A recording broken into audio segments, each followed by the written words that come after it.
मायागंज के सरकारी engineering college का हॉस्टल नंबर 4 अपनी पुरानी दीवारों और सीलन भरी गंध के लिए मशहूर था। लेकिन उस हॉस्टल के अंत में स्थित कमरा नंबर 309 के बारे में कुछ ऐसी बातें थी जो नए छात्रों को डराने के लिए काफी थी। बाहर चिलचिलाती धूप थी, लेकिन गलियारे में अंधेरा और सन्नाटा था। भाई, यहाँ की हवा कुछ ठीक नहीं लग रही। देख कैसे जाले लटके हैं। समीर, ये सरकारी हॉस्टल है, कोई 5 स्टार होटल नहीं। जाले तो मिलेंगे ही। चल वार्डन से चाबी लेते हैं। वार्डन के ऑफिस में एक बूढ़ा आदमी बैठा था। बूढ़े ने एक भारी जंग लगी चाबी मेज पर रखी। चाबी के टैग पर लिखा था 309। साहब, क्या कोई और कमरा खाली नहीं है? 309 है। क्यों काका, क्या दिक्कत है उस कमरे में? रात को अगर पायल की आवाज आए या दीवारें गीली होने लगे तो बाहर मत निकलना। कमरा तीसरी मंजिल के सबसे आखिरी कोने में था। दरवाजा खोलते ही धूल का एक गुबार उड़ा। अजीब बात यह थी कि कमरे की एक दीवार पर गहरे लाल रंग के धब्बे थे, जो देखने में सूखे खून जैसे लग रहे थे। भाई, ये जाम है और देख, इस पर बाहर से कीलें टुकी हुई हैं। छोड़ना यार, थके हुए सो जाते हैं। काका की बातें हमें बस डराने के लिए थी। रात के करीब 2 बज रहे थे। समीर गहरी नींद में था, लेकिन आर्यन की नींद अचानक टूटी। उसे ऐसा लगा जैसे कोई उसके कान के पास बहुत धीरे से सांस ले रहा है। मेरी जगह वापस जाओ। आर्यन झटके से उठ बैठा। कमरा बिल्कुल शांत था, पर तभी उसे एहसास हुआ कि छत से कुछ टपक रहा है। ऊपर देखा, छत से पानी नहीं बल्कि गाढ़ा काला तरल टपक रहा था। समीर, उठ। समीर हड़बड़ा कर उठा। आर्यन, ये क्या है? इसमें से सड़े हुए मांस जैसी बदबू आ रही है। तभी कमरे की अलमारी का दरवाजा अपने आप धीरे से खुला। अगली सुबह उनके चेहरे पीले पड़ चुके थे। तभी राघव, जो उनका सीनियर था, उनके पास आकर बैठा। 309 में रात कैसी रही? राघव भाई, वहां कुछ है। कल रात जो हुआ वो कोई वहम नहीं था। देखो, मैं तुम्हें डराना नहीं चाहता, लेकिन 10 साल पहले उस कमरे में एक छात्रा रहती थी, माया। वो बहुत होनहार थी, लेकिन कुछ लड़कों ने उसे इतना प्रताड़ित किया कि उसने उसी अलमारी के अंदर खुद को बंद कर लिया और आग लगा ली। कहते हैं कि मरते वक्त उसने चिल्लाकर कहा था कि इस कमरे में जो भी सोएगा वो कभी जाग नहीं पाएगा। तो काका सही कह रहे थे। प्रशासन ने इसे दबा दिया, लेकिन उस कमरे की दीवारें आज भी माया की चीखों को सोखती हैं। वो लाल धब्बे पेंट नहीं है, वो माया का गुस्सा है। आर्यन और समीर ने तय किया कि वो आज रात कमरा खाली कर देंगे। लेकिन शाम होते होते बारिश शुरू हो गई और पूरे हॉस्टल की बिजली गुल हो गई। वो अपना सामान समेट ही रहे थे कि कमरे का दरवाजा धड़ाम से बंद हो गया। आर्यन ने उसे खोलने की कोशिश की, लेकिन ऐसा लग रहा था जैसे बाहर से किसी ने उसे वेल्ड कर दिया। तभी कमरे के कोने से एक घुंघरू की आवाज आई। अंधेरे में उन्हें एक आकृति दिखाई दी, एक लड़की जिसके बाल बिखरे हुए थे, बस 2 खाली काले गड्ढे थे। तुमने मेरा दरवाजा क्यों खोला? हमें माफ कर दो माया, हम यहाँ से चले जाएंगे। माया की रूह अचानक जोर से चीखी, जिससे कमरे की खिड़कियों के कांच चकनाचूर हो गए। कोई नहीं जाता यहाँ से, अब तुम भी मेरे साथ इस अंधेरे में रहोगे। आर्यन को याद आया कि काका ने कहा था दीवारें गीली होने लगी तो बाहर मत निकलना। उसने देखा कि दीवार से काला खून बह रहा था। उसने अपनी जेब से माचिस निकाली। जैसे ही आर्यन ने माचिस की तिली जलाई, माया की रूह पीछे हटी। उसे आग से डर था।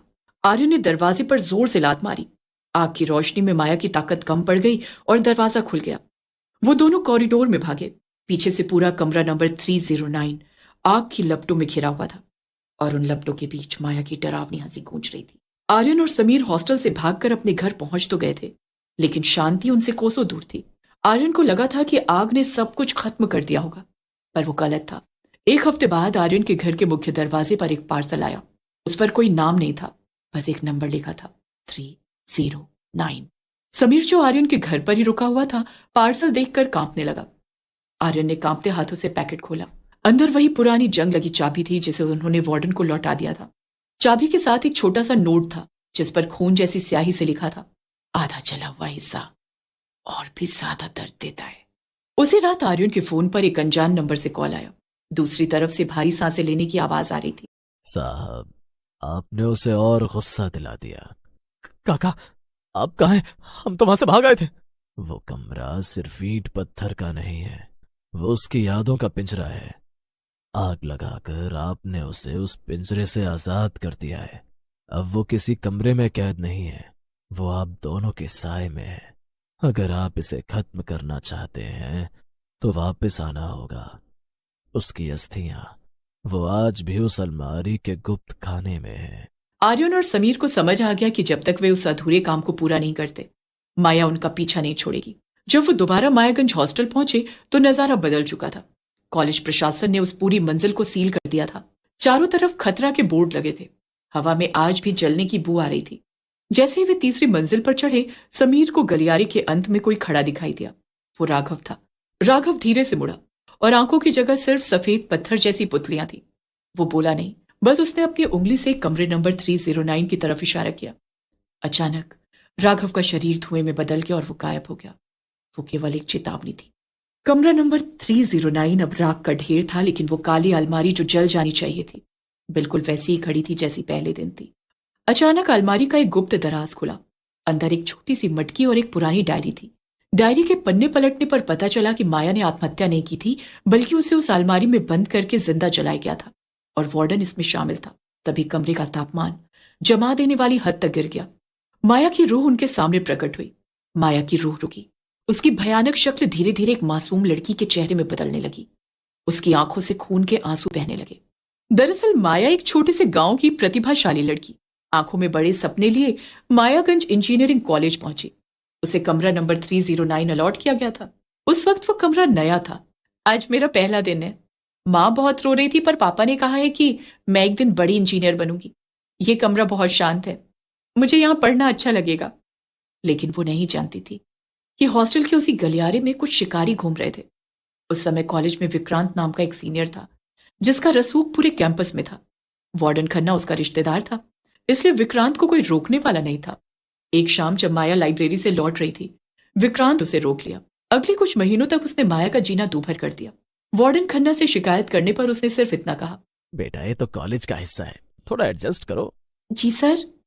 माया ने हिम्मत जुटाकर मना कर दिया। यही उसकी सबसे बड़ी गलती थी। विक्रांत के अहंकार को एक गांव की लड़की से मिला ना बर्दाश्त नहीं हुआ। अगले कुछ महीनों तक उसने माया का जीना दूभर कर दिया।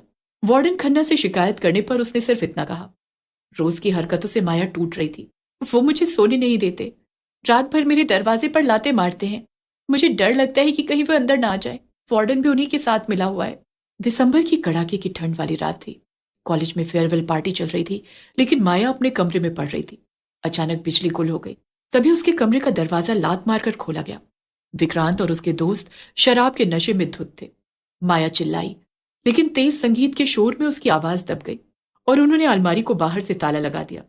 वार्डन खन्ना वहां पहुंचा। उसने कमरे को बाहर से बंद कर दिया और अलार्म तब बजाया जब माया की आवाज आनी बंद हो गई। कुछ ही देर में पुलिस आई। उसी रात जब वार्डन खन्ना अपने केबिन में बैठा केस फाइल बंद कर रहा था, उसे महसूस हुआ कि कमरे का तापमान गिर रहा है। खन्ना डर के मारे भागा, लेकिन गलियारे में उसे माया की परछाई दिखी। उस रात के बाद खन्ना पागल हो गया। यही वो इतिहास था जिसे आर्यन और समीर ने 10 साल बाद कुरेदा था। अब समझ आया, माया की रूह शांत नहीं है, क्योंकि उसकी डायरी और उसकी अस्थियां जो वार्डन ने उसी अलमारी के नीचे छिपा दी थी ताकि सबूत खत्म हो जाए, उसे इस दुनिया से बांधे हुए है अभी भी। आर्यन ने तुरंत गंगाजल जो वो अपने साथ लाया था उस मटकी पर छिड़का और गायत्री मंत्र का जाप शुरू किया।